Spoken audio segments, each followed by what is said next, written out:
En la parrillada familiar, mi madre me miró a los ojos y dijo: «Si desaparecieras mañana, nadie te extrañaría».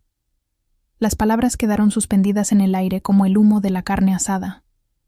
Todos en la mesa se quedaron en silencio, incluso mi padre, quien simplemente bajó la mirada hacia su plato y siguió comiendo como si nada hubiera pasado. Mi hermana menor, Valeria, abrió los ojos como platos, pero tampoco dijo nada. Nadie me defendió. Había regresado a casa después de 3 años viviendo en Monterrey, 3 años en los que había logrado establecerme como contador en una pequeña firma, lejos de la sombra constante de mi familia en Ciudad de México. Pero mamá había insistido tanto para que viniera a celebrar su cumpleaños número 60 que finalmente cedí. «Daniela, por favor, ¿cuánto tiempo más vas a castigarme por decirte la verdad sobre tu novio?», me había dicho por teléfono. «Ya pasaron 3 años, supéralo, la verdad sobre mi novio». Así llamaba ella a haber destruido mi relación con Miguel, el único hombre que realmente había amado. Mamá nunca lo consideró suficiente para mí. «Es solo un maestro de escuela, Daniela. Tú mereces a alguien con ambición, con dinero. ¿De qué vas a vivir? ¿De amor?». Y no solo lo menospreciaba cuando yo no estaba presente, sino que le hacía desplantes cuando venía a casa. Le hacía preguntas incómodas sobre sus ingresos durante las comidas familiares. Y finalmente, el golpe maestro. Le mostró fotos mías con un compañero de la universidad, editadas para que pareciera que nos estábamos besando. Miguel terminó conmigo al día siguiente, devastado. No creyó en mis explicaciones. ¿Y cómo culparlo? Las fotos parecían reales y venían directamente de mi madre, quien supuestamente quería protegerlo de más dolor. Cuando confronté a mamá, simplemente dijo que me estaba haciendo un favor, que yo merecía algo mejor. Después de eso, tomé mis cosas y me mudé a Monterrey. No quería saber nada de ella. Pero la familia es la familia, o eso me repetía mi padre en cada llamada. «Tu madre solo quiere lo mejor para ti», decía, como si eso justificara cualquier cosa. Y ahora estaba aquí, en esta parrillada, con toda la familia extendida, tíos, primos y algunos vecinos cercanos.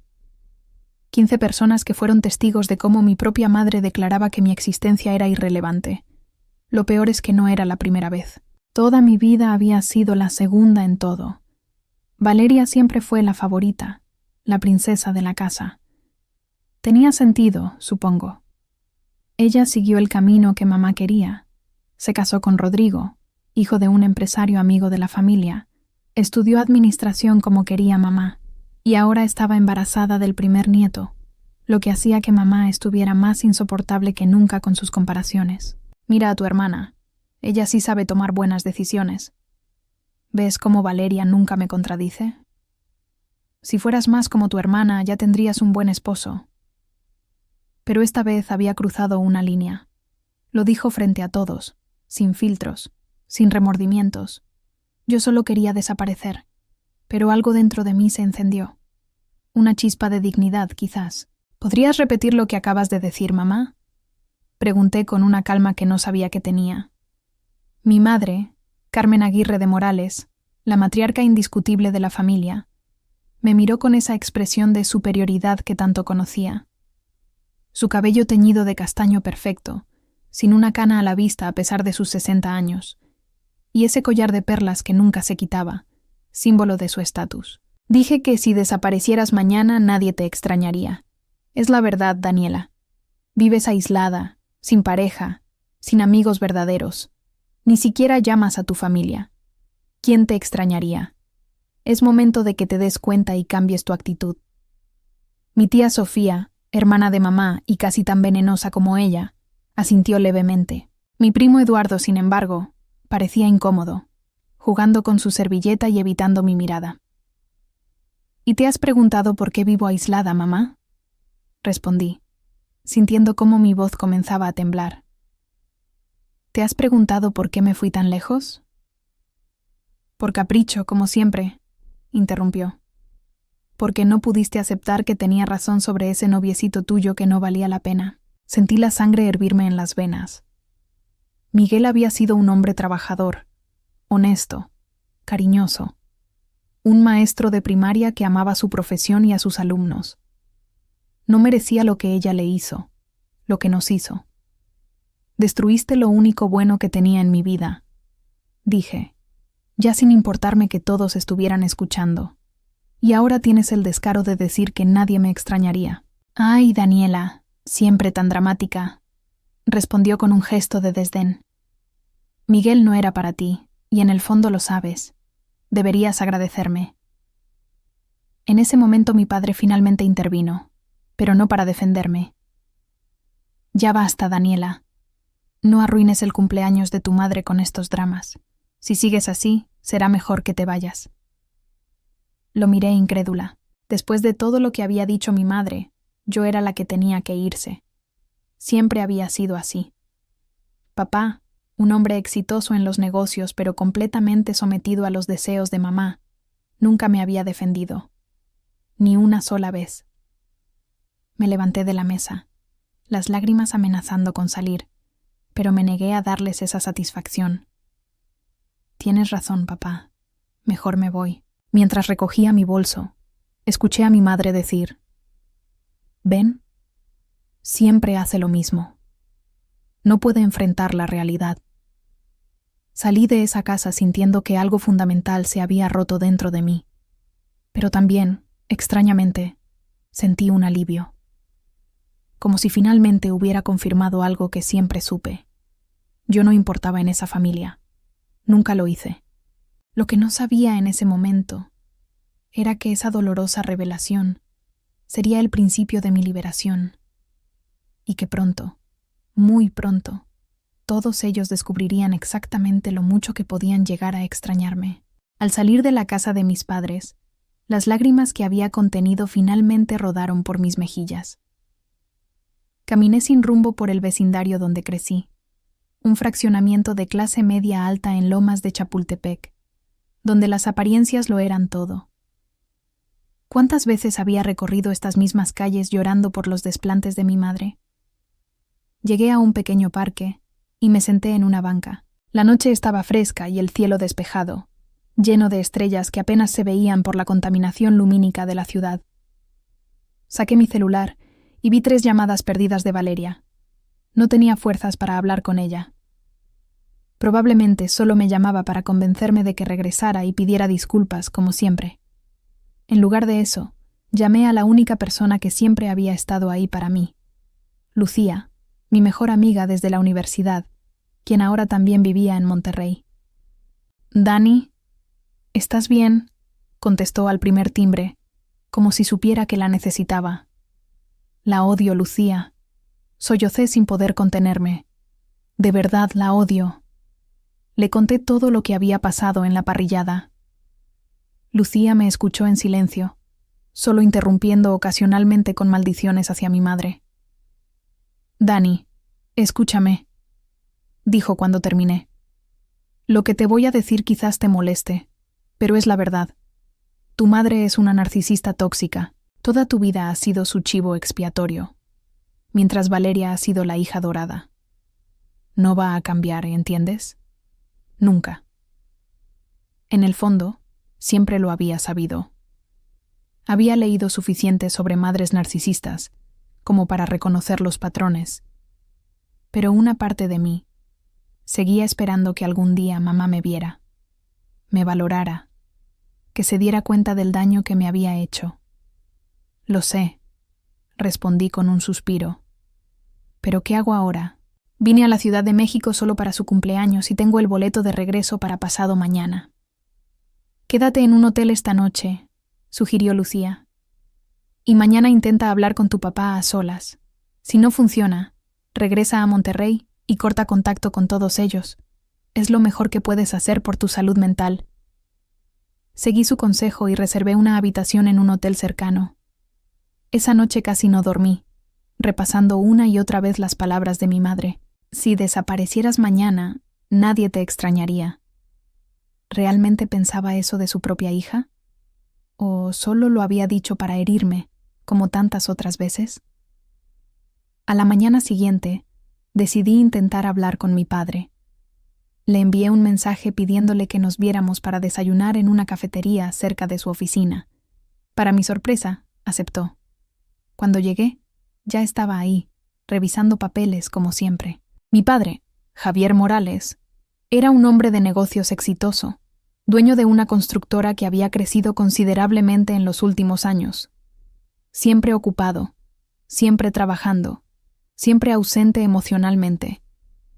«Papá», dije sentándome frente a él. Levantó la vista de sus documentos y me miró con esa expresión que nunca supe interpretar. ¿Decepción? ¿Indiferencia? «Daniela», respondió guardando sus papeles. «Tu madre está muy molesta por lo de ayer. Por supuesto. Lo primero era cómo se sentía mamá». Respiré profundo, intentando controlar mi frustración. «¿Y cómo crees que me sentí yo, papá?», dijo frente a toda la familia que nadie me extrañaría si desapareciera. Mi padre suspiró, quitándose las gafas para limpiarlas, un gesto que hacía cuando estaba incómodo. «Tu madre tiene formas peculiares de expresarse». No quiso decir eso literalmente. ¿Ah, no? Entonces, ¿qué quiso decir exactamente?, pregunté, sintiendo cómo la rabia volvía a crecer dentro de mí. Estaba dolida porque llevas 3 años alejada de la familia. Apenas nos llamas, nunca vienes a visitarnos.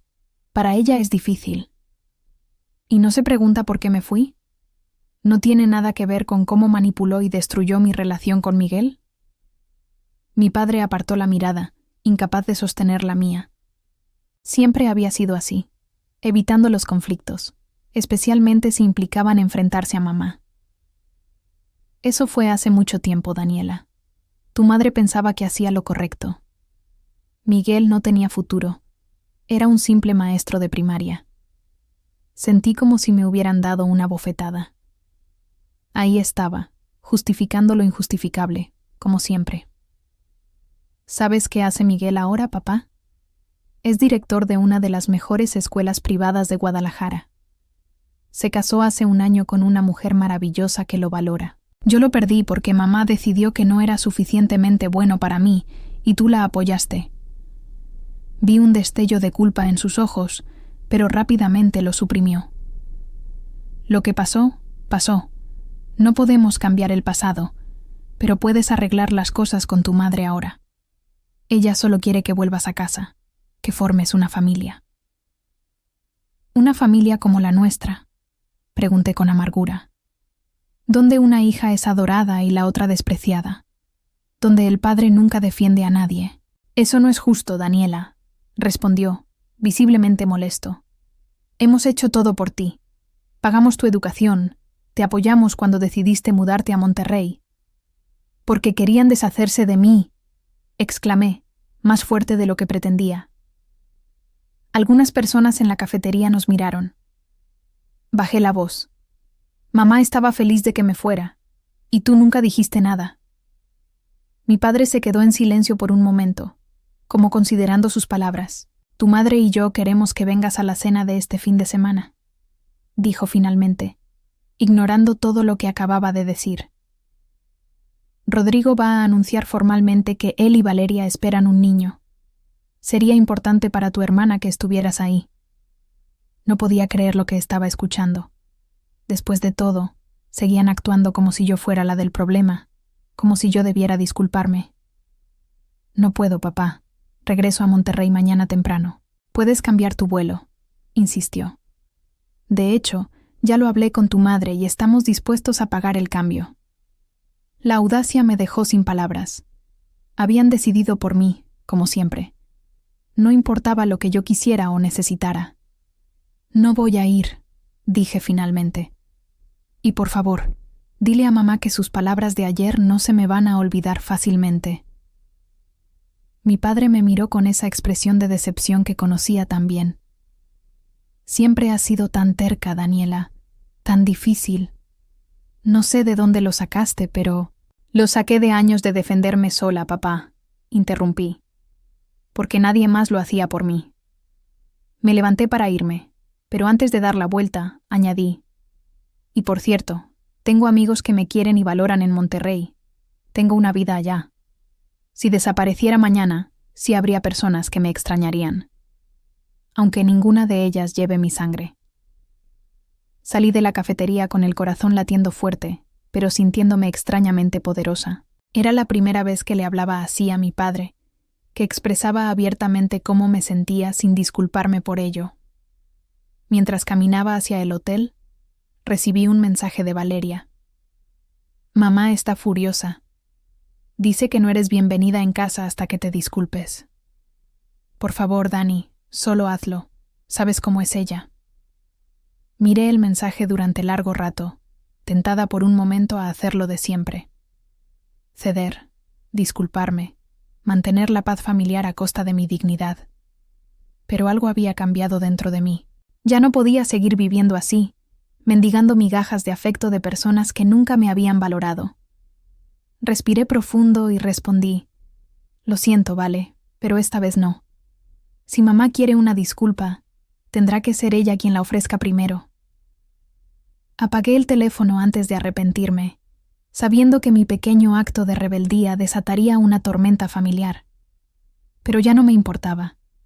Por primera vez en mi vida, me estaba eligiendo a mí misma. No volví a encender mi teléfono hasta que estuve en el avión de regreso a Monterrey la mañana siguiente. Tenía 15 mensajes de Valeria, 5 llamadas perdidas de mi padre y, sorprendentemente, ningún intento de contacto de mi madre. No sabía si sentirme aliviada o más herida por esa ausencia. Leí los mensajes de mi hermana, que iban desde la súplica inicial hasta la indignación en los últimos. ¿Cómo puedes hacerme esto a mí, Daniela? Es un momento importante en mi vida y lo estás arruinando todo por tu egoísmo. Típico de Valeria. Todo siempre se trataba de ella. A pesar de que había sido testigo de cómo mamá me había humillado públicamente, su preocupación era cómo mi reacción afectaría su momento de gloria. De mi padre, solo escuché un mensaje de voz. Tu madre está devastada, Daniela. Por favor, recapacita y llámanos cuando llegues a Monterrey. Devastada. La palabra me hizo reír amargamente. ¿Mi madre devastada porque no me había doblegado esta vez? Lo dudaba mucho. Decidí no responder a ninguno. Necesitaba tiempo para procesar todo lo ocurrido y decidir cómo manejar mi relación con mi familia de ahora en adelante. Al aterrizar en Monterrey, me esperaba Lucía, quien insistió en llevarme a comer antes de dejarme en mi departamento. «Estás haciendo lo correcto», me aseguró mientras compartíamos una comida en nuestro restaurante favorito. «No puedes seguir permitiendo que te traten así». «Lo sé, pero es difícil», admití. «Por más tóxicos que sean, siguen siendo mi familia». «La familia no se trata solo de sangre, Dani», respondió Lucía con firmeza. «La familia son las personas que te aman, te respetan y te apoyan, y eso no es lo que hacen tus padres». Tenía razón, por supuesto, pero romper con patrones de toda una vida no era fácil. Las semanas siguientes fueron surrealmente tranquilas. Ninguna llamada de mi madre, solo mensajes ocasionales de mi padre preguntando cuándo me disculparía y volvería a ser razonable.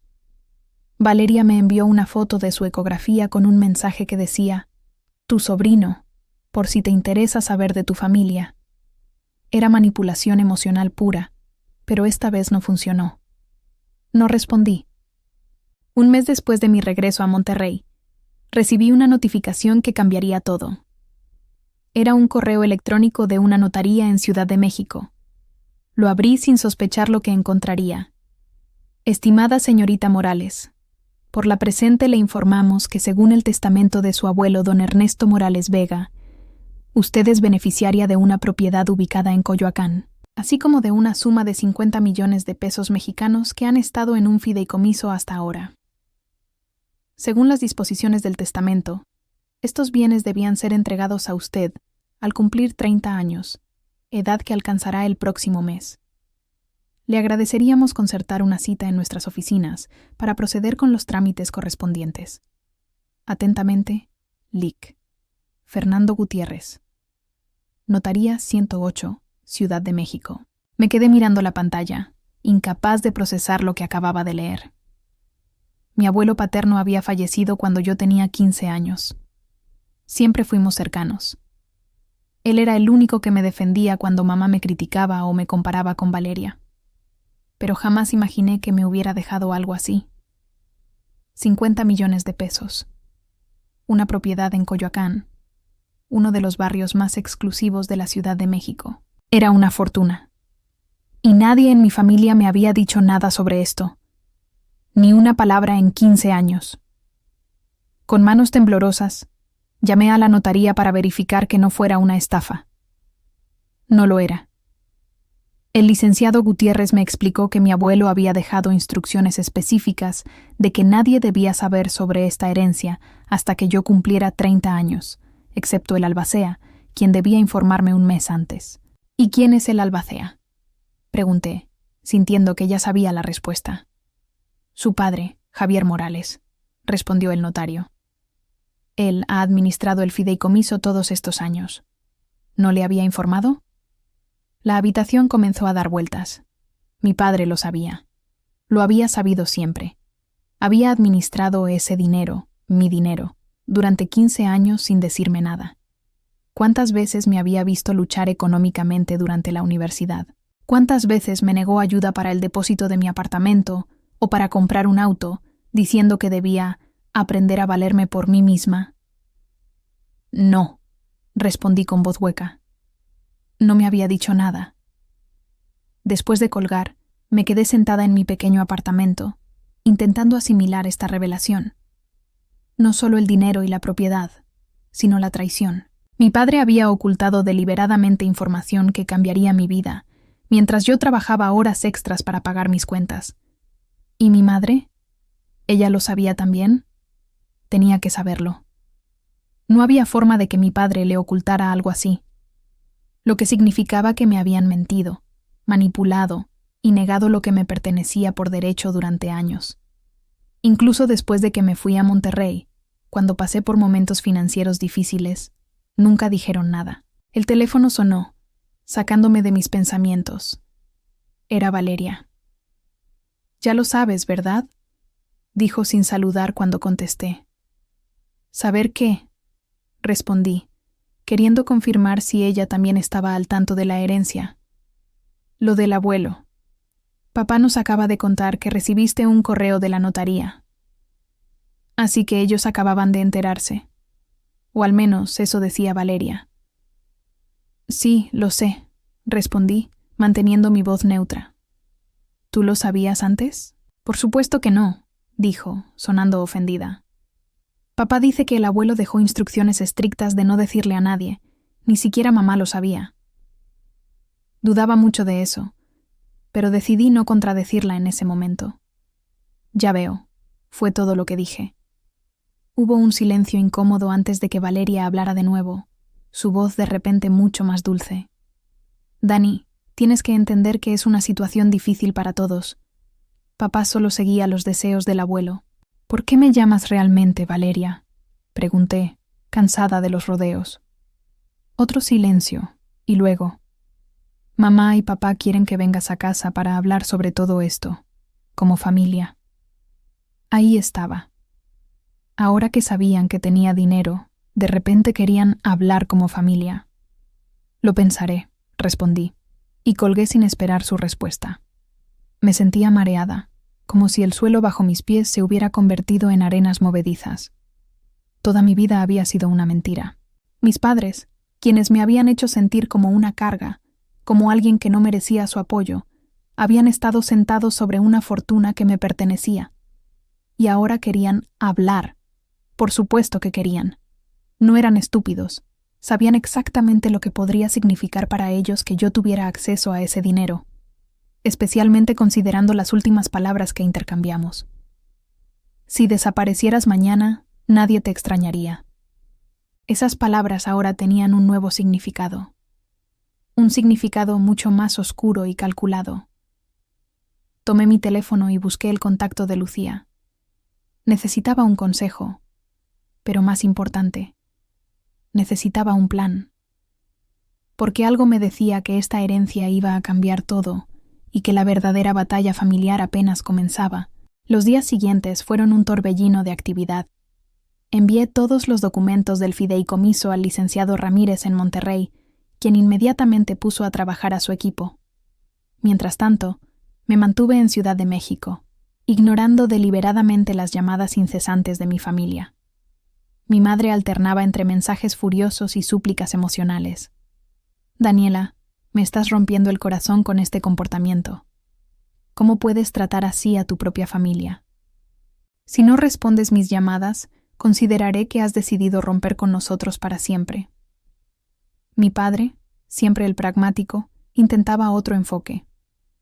Necesitamos hablar de estos asuntos como adultos. Todo tiene una explicación. No entiendes lo complejo que es administrar un fideicomiso. Déjame explicarte las cifras. Y Valeria, predeciblemente, usaba su embarazo como arma. El estrés de todo esto está afectando mi embarazo. El doctor dice que mi presión está alta. ¿Es esto lo que quieres? No respondí a ninguno. En vez de eso, seguí el consejo del licenciado Ramírez y contraté a un investigador privado en Ciudad de México. Héctor Mendoza, un ex policía con décadas de experiencia, me escuchó atentamente mientras le explicaba la situación. Necesito saber si mi padre ha estado usando el dinero del fideicomiso para beneficio propio, le dije. Y necesito pruebas contundentes. Entiendo, respondió con voz grave. ¿Tiene alguna sospecha específica? Mi padre es dueño de Construcciones Morales. La empresa ha crecido considerablemente en los últimos 15 años. Quiero saber si usó mi dinero para financiar su negocio. Héctor tomó notas detalladas y prometió comenzar su investigación de inmediato. 3 días después, recibí la llamada que cambiaría todo. Era el licenciado Ramírez. Señorita Morales, hemos revisado la documentación y hay irregularidades graves, dijo sin rodeos. Su padre ha estado desviando fondos sistemáticamente durante años. Aunque lo sospechaba, escucharlo confirmado me provocó un vacío en el estómago. ¿Qué tipo de irregularidades?, pregunté, preparándome mentalmente. Préstamos no autorizados a Construcciones Morales, explicó. Según nuestras estimaciones, cerca de 30 millones de pesos fueron prestados a la empresa en diferentes momentos. Algunos fueron devueltos, otros no. También encontramos pagos mensuales a una cuenta que pertenece a su madre. Me quedé sin palabras. Mi padre había usado mi dinero para su negocio, mientras mi madre también se beneficiaba directamente. Todo mientras me hacían sentir como una carga. ¿Qué opciones tengo?, pregunté finalmente. Podemos presentar una demanda por abuso de confianza y administración fraudulenta, respondió. Con lo que ya tenemos, hay suficiente para iniciar acciones legales. Su padre podría enfrentar cargos penales. Cargos penales. Las palabras resonaron en mi cabeza. Estaba dispuesta a llevar esto tan lejos. Pensé en todas las veces que mendigué su aprobación, en cómo permitió que mamá me humillara sin defenderme jamás, en cómo me negó ayuda cuando realmente la necesitaba, sabiendo que tenía millones que me pertenecían. Necesito pensarlo, respondí. ¿Cuánto tiempo tengo para decidir? No mucho. Si su padre sospecha que estamos investigando, podría intentar cubrir sus huellas. Al día siguiente, recibí la segunda llamada crucial. Era Héctor. Señorita Morales, encontré algo que debe ver inmediatamente. Nos encontramos en una cafetería discreta. Héctor traía una carpeta y una expresión sombría. Su padre ha estado transfiriendo grandes sumas a cuentas en el extranjero durante la última semana. Me informó, mostrándome documentos bancarios. Y hay más. Descubrí que Construcciones Morales está al borde de la quiebra. Tiene deudas enormes con varios bancos y proveedores. Ha estado usando el fideicomiso como flotador durante años. Mi mundo se tambaleó. ¿La empresa de papá al borde de la quiebra? Siempre había presumido de su éxito, de cómo había construido un imperio desde cero. ¿Estás seguro?, pregunté, necesitando confirmación. Completamente. Tengo documentos de varias demandas por falta de pago. Solo está ganando tiempo. Pensé en cómo mi padre siempre se había jactado de su inteligencia para los negocios. cómo me había hecho sentir inferior por elegir una carrera menos lucrativa. «Hay algo más», añadió Héctor, sacando otro documento. Su madre contrató un seguro de vida a su nombre hace 3 semanas, justo después de su regreso a Monterrey. Un escalofrío recorrió mi espalda. Un seguro de vida contratado después de descubrir la herencia, después de negarme a disculparme. «¿Por qué haría eso?», pregunté, aunque ya sospechaba la respuesta. «No puedo asegurar sus intenciones», respondió Héctor con cautela. «Pero el momento es, cuando menos, sospechoso». Recordé las palabras de mi madre. «Si desaparecieras mañana, nadie te extrañaría». Ya no parecían solo crueles. Ahora sonaban amenazantes. Miré los documentos frente a mí, la evidencia de años de mentiras y manipulaciones, y posiblemente algo mucho más siniestro. Tomé mi teléfono y llamé al licenciado Ramírez. «Quiero proceder con la demanda», dije sin vacilación. «Y quiero hacerlo ahora». «Prepararemos los documentos inmediatamente», respondió. «Pero hay algo más que debería considerar. Con las evidencias que tenemos, podríamos negociar un acuerdo extrajudicial potencialmente más beneficioso para usted». «¿Qué tipo de acuerdo?». «Uno donde su padre devuelva el dinero desviado con intereses y renuncie a cualquier control sobre construcciones morales. Usted tomaría el control de la empresa como compensación». La propuesta me dejó sin aliento. ¿Yo, dueña de Construcciones Morales? La empresa que mi padre valoraba más que a su propia hija. «Pero está al borde de la quiebra», señalé.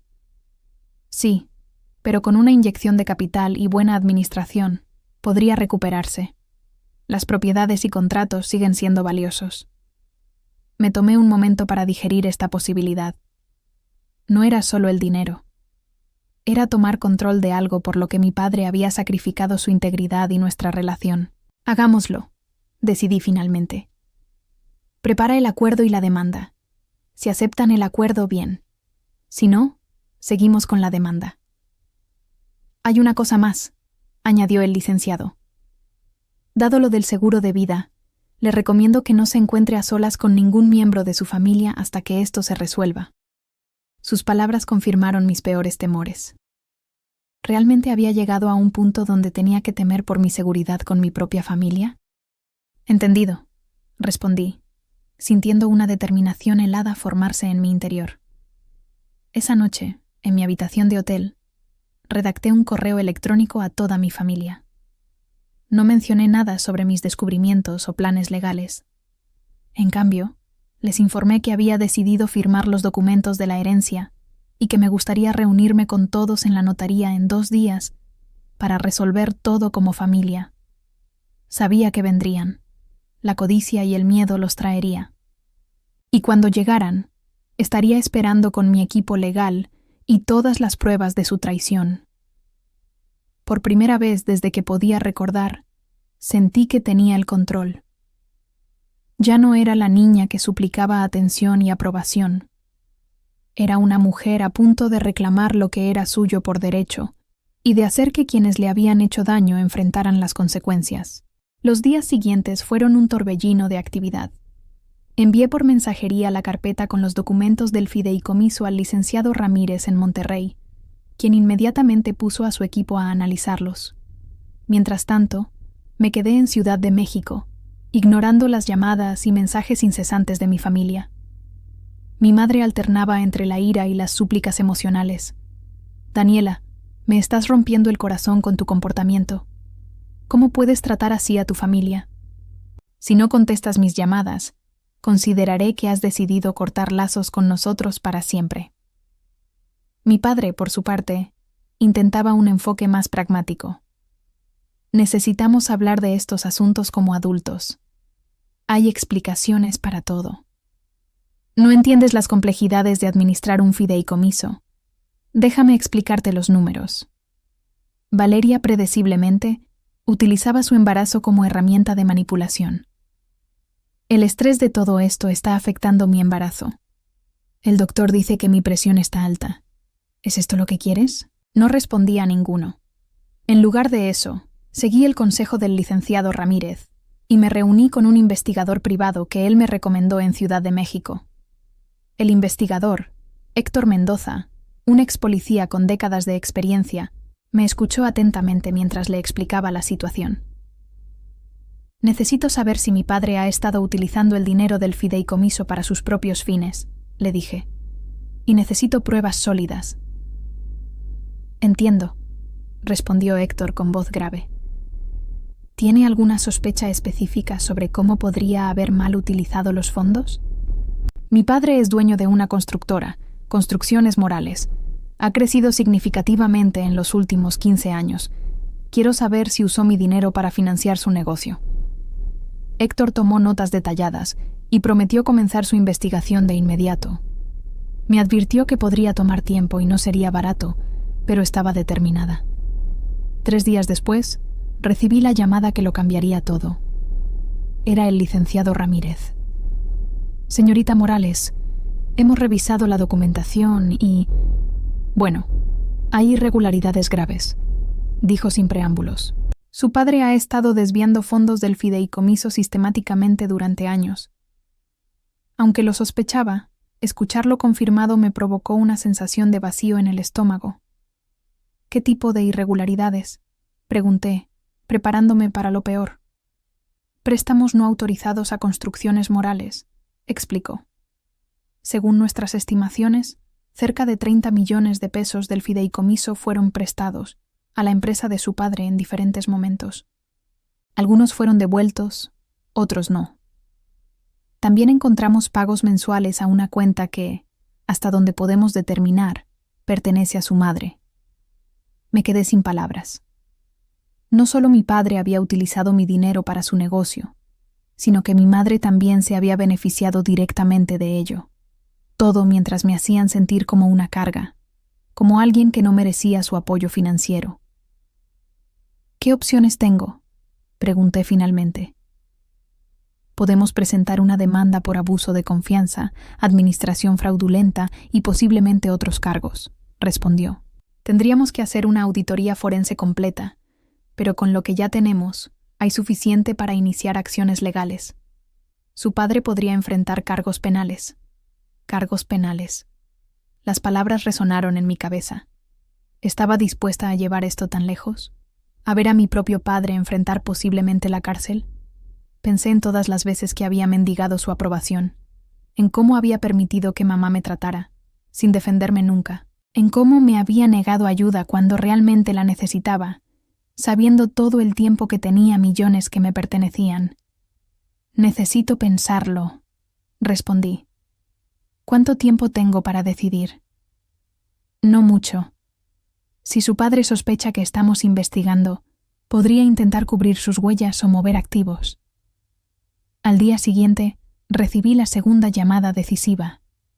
Era Héctor, el investigador privado. Señorita Morales, he encontrado algo que debería ver de inmediato. Nos encontramos en una cafetería discreta cerca de mi hotel. Héctor traía una carpeta y una expresión sombría. Su padre ha estado transfiriendo grandes sumas de dinero a cuentas en el extranjero durante la última semana. Me informó, mostrándome documentos bancarios. Y hay más. Descubrí que la empresa de su padre está al borde de la quiebra. Tiene deudas enormes con varios bancos y proveedores. Parece que ha estado usando el dinero del fideicomiso como flotador durante años, devolviendo lo mínimo necesario para que no se notara demasiado. Mi mundo se tambaleó nuevamente. ¿La empresa de papá al borde de la quiebra? Siempre había presumido de su éxito, de cómo había construido un imperio desde cero. Otro engaño más. ¿Está seguro?, pregunté, necesitando confirmación. Completamente. Tengo documentos de varias demandas por falta de pago. Las está peleando, pero parece que solo está ganando tiempo. Pensé en cómo mi padre siempre se había jactado de su inteligencia para los negocios, cómo había hecho que me sintiera inferior por elegir una carrera menos lucrativa. Hay algo más, añadió Héctor, sacando otro documento. Su madre tiene un seguro de vida a nombre de usted. Fue contratado hace 3 semanas, justo después de su regreso a Monterrey. Sentí un escalofrío recorrer mi espalda. Un seguro de vida. contratado después de que supe sobre la herencia, después de que me negué a disculparme y volver a ser razonable. ¿Por qué haría eso?, pregunté, aunque una parte de mí ya sospechaba la respuesta. No puedo decirle con certeza sus intenciones, respondió Héctor con cautela, pero es cuanto menos sospechoso el timing. Recordé las palabras de mi madre. Si desaparecieras mañana, nadie te extrañaría. Ya no parecían solo crueles, ahora sonaban amenazantes. Miré los documentos frente a mí, la evidencia de años de mentiras y manipulaciones, y posiblemente algo mucho más siniestro. Tomé mi teléfono y llamé al licenciado Ramírez. Quiero proceder con la demanda, dije sin preámbulos. Y quiero hacerlo ahora. Entendido. Prepararemos los documentos de inmediato, respondió. Pero hay algo más que debería considerar. Con las evidencias que tenemos, podríamos negociar un acuerdo extrajudicial que podría ser más beneficioso para usted a largo plazo. ¿Qué tipo de acuerdo?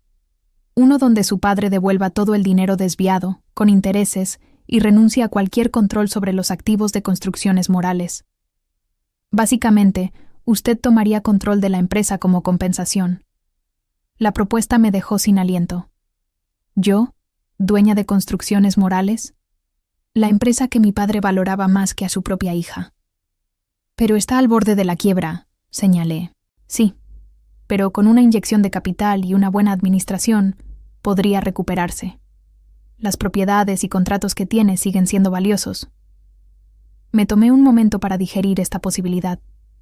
No se trataba solo del dinero. Era sobre tomar control de algo que mi padre amaba, algo por lo que había sacrificado su integridad y nuestra relación. Hagámoslo, decidí finalmente. Prepara el acuerdo y la demanda. Si aceptan el acuerdo, bien. Si no, seguimos con la demanda. Hay una cosa más, añadió el licenciado. Dado lo que me ha contado sobre el seguro de vida, creo que deberíamos tomar precauciones adicionales. Le recomiendo que no se encuentre a solas con ningún miembro de su familia hasta que esto se resuelva. Sus palabras confirmaron mis peores temores. ¿Realmente había llegado a un punto donde tenía que temer por mi seguridad con mi propia familia? Entendido, respondí, sintiendo una determinación fría formarse en mi interior. Esa noche, en mi habitación de hotel, redacté un correo electrónico a toda mi familia. No mencioné nada sobre mis descubrimientos o mis planes legales. En cambio, les informé que había decidido firmar los documentos de la herencia y que me gustaría reunirme con todos ellos en 2 días en la notaría para resolver todo como familia. Sabía que vendrían. La codicia y el miedo los traería. Y cuando lo hicieran, estaría esperando con mi propio equipo legal y todas las pruebas de su traición. Por primera vez desde que podía recordar, sentí que tenía el control. Ya no era la niña que suplicaba atención y aprobación. Era una mujer a punto de reclamar lo que era suyo por derecho y de hacer que quienes le habían hecho daño finalmente enfrentaran las consecuencias. Los días y semanas siguientes fueron un torbellino de actividad legal. El acuerdo se formalizó y oficialmente tomé control de Construcciones Morales. Como había predicho el licenciado Ramírez, la empresa tenía problemas financieros graves, pero también poseía activos valiosos y contratos importantes. Con una inyección de capital del fideicomiso, comenzamos a estabilizar la situación. Mi padre, sorprendentemente, cooperó por completo. Me dio acceso a todos los documentos, me presentó a los clientes importantes y básicamente me entregó todo lo que había construido. Creo que, en cierto modo, era su forma de expiar su culpa por años de traición y negligencia. Mi madre fue otra historia. Se negó a hablarme y, según me contó Valeria, se había mudado a casa de mi tía Sofía mientras decidía qué hacer con su matrimonio. El seguro de vida había sido cancelado inmediatamente y, por recomendación de mis abogados, presenté una denuncia policial preventiva, solo por precaución. 6 meses después, Construcciones Morales, ahora renombrada como Construcciones DM, estaba en camino a la recuperación. Había contratado a un CEO con experiencia para manejar las operaciones diarias, mientras yo aprendía sobre el negocio. Resultó que tenía un talento natural para ello, algo que quizás había heredado de mi padre, aunque jamás lo admitiría en voz alta. La casa en Coyoacán, una hermosa propiedad colonial restaurada que había pertenecido a mi abuelo, se convirtió en mi nuevo hogar. A veces, sentada en el patio interior rodeada de las plantas que mi abuelo había amado, sentía que él de alguna manera había previsto todo esto, que me había dado las herramientas para liberarme, para ser finalmente quien estaba destinada a ser. Valeria dio a luz a un niño hermoso. A pesar de todo, decidí mantener una relación con ella y mi sobrino. No era su culpa haber sido la favorita, de la misma manera que no era mi culpa haber sido la rechazada. Poco a poco, estábamos construyendo una relación adulta, basada en el respeto mutuo y no en las dinámicas tóxicas de nuestra infancia. Mi padre y yo establecimos una relación estrictamente profesional. No lo perdoné completamente, pero llegué a entender que él también había sido víctima de mi madre a su manera. Débil, sí, pero no malicioso. Ocasionalmente me visitaba en la casa de Coyoacán y hablábamos de negocios, nunca del pasado doloroso que compartíamos. En cuanto a mi madre, no la he vuelto a ver desde aquel día en la notaría. Sé por Valeria que sigue viviendo con mi tía, amargada y resentida. A veces envía mensajes a través de Valeria, intentos de manipulación disfrazados de preocupación maternal. Ya no funcionan conmigo. He aprendido a reconocer sus tácticas y a mantener mis límites firmes. Hace unas semanas, cuando Construcciones DM ganó un contrato importante para un desarrollo turístico en la Riviera Maya, apareció un artículo en el periódico local destacando mi historia como una empresaria joven y exitosa. Incluía una foto mía en la oficina que una vez perteneció a mi padre. Según Valeria, mamá recortó el artículo y lo puso en un marco. No sé si por orgullo tardío o por rabia al ver mi éxito independiente. Lo que sé con certeza es que ya no me importa su aprobación. He aprendido que la verdadera familia son las personas que te valoran por quien eres, no por lo que pueden obtener de ti. Personas como Lucía, quien celebró conmigo cada victoria, como Héctor, quien se ha convertido en un amigo y asesor de confianza, como el equipo leal de trabajadores que decidió quedarse cuando tomé el control de la empresa. Y si hay algo que aprendí de todo esto, es que a veces las palabras más crueles pueden ser el catalizador para la transformación más profunda. Mi madre dijo que nadie me extrañaría si desapareciera. Estaba equivocada, por supuesto. Pero más importante aún, ahora sé con certeza que la única aprobación que necesito es la mía propia. A veces, la mejor venganza no es destruir a quienes te hicieron daño, sino construir una vida tan plena y exitosa que su ausencia ni siquiera se note. Y eso, exactamente, es lo que he hecho.